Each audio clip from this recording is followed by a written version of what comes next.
Zdaj pa nekaj političnih novic. Notranji boj znotraj Likuda se zaostruje pred strankarskimi predvolitvami v ponedeljek zvečer. Premier Benjamin Netanjahu, ki je že izbral kandidate za več rezerviranih mest, hkrati pa podpira tudi več kandidatov, ki se potegujejo na predvolitvah. Eno ime, ki ga javno ni podprl, pa je poslanka Tali Gotib. Ta sporna poslanka naj bi imela močno podporo med člani Likuda, vendar naj bi notranje ankete pokazale, da bi njena uvrstitev blizu vrha liste lahko stranko stala 2 do 3 poslanske sedeže. Z mano v studiu za več novosti je naša dopisnica i24 News, Bilal Sladin. Netanjahu, ki je že poskušal imeti večinski nadzor nad listo stranke do zdaj, kako sporne ali pomembne se te predvolitve dejansko izkazujejo pred dejanskimi volitvami oktobra? No, dejansko gledamo zelo dramatične predvolitve zaradi preproste matematike. No, vsezadnje govorimo o tem, da ima Likud po trenutnih anketah dejansko 23 sedežev. Netanjahu si je že rezerviral 8 sedežev, kar pomeni, da je ostalo 17 sedežev za 34 članov, vključno z ministri in poslanci seveda.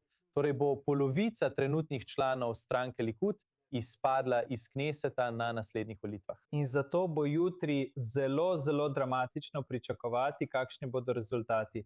Tudi Itamar Ben-Gvir pravi, da so ga klicali člani Likuda, vključno z ministri, in ga prosili, naj jim rezervira sedeže v stranki Jehudim, kar pomeni, da so obupani in vedo, da v tem ciklu ne bodo izvoljeni. To je seveda nekaj, na kar moramo biti pozorni.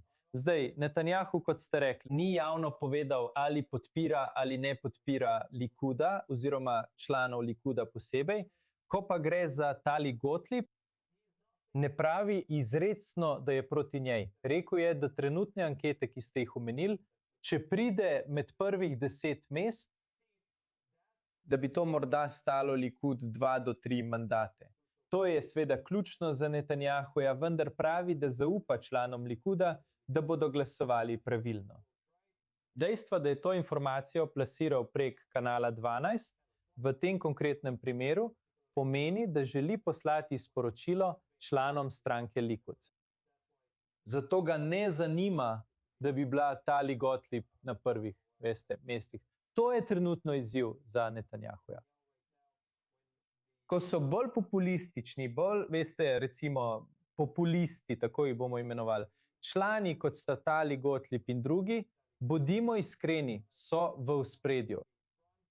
To bi mu morda lahko preprečilo prihodnje načrte za stranko Likud. Kaj vse to nakazuje glede tega, kako želi Netanjahu, če bo na koncu zmagal, sestaviti svojo koalicijo? No, dejstvo, da noče Tali Gotib in drugih moše trenutnega ministra za medije, da bi bili v ospredju, pomeni, da si želi enotne vlade. To je v zadnjih nekaj mesecih večkrat ponovil. In to ni namenjeno samo Ben-Gvirju in Smotriču, ker sta bolj na skrajni desnici, ampak tudi članom Likuda, ki bodo glasovali na teh predizborih. Tako ne bojo imeli ljudi, ki bi jih lahko šteli za populiste. In lahko oblikuje nekakšno vlado z Eisenkotom, naprimer, za koalicijo, ki bi združila veliko Izraelcev. In to ni samo zato, ker želi združiti Izraelce.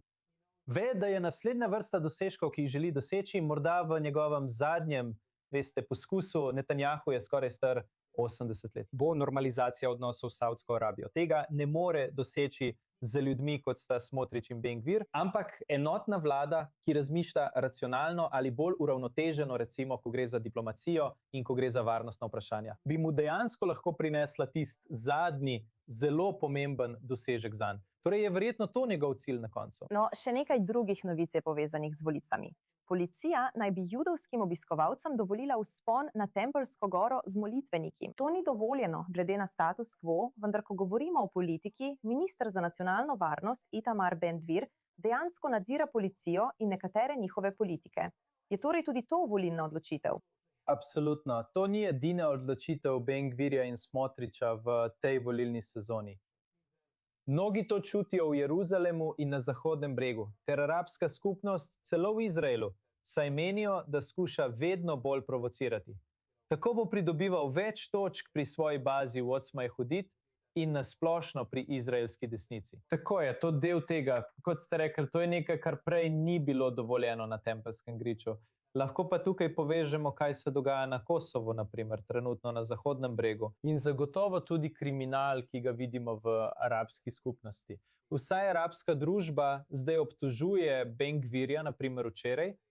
Policisti so vstopili na poroko v Al-Fahmu in to je bil kaotičen prizor. Prav tako pravijo, da je to zaradi volitev.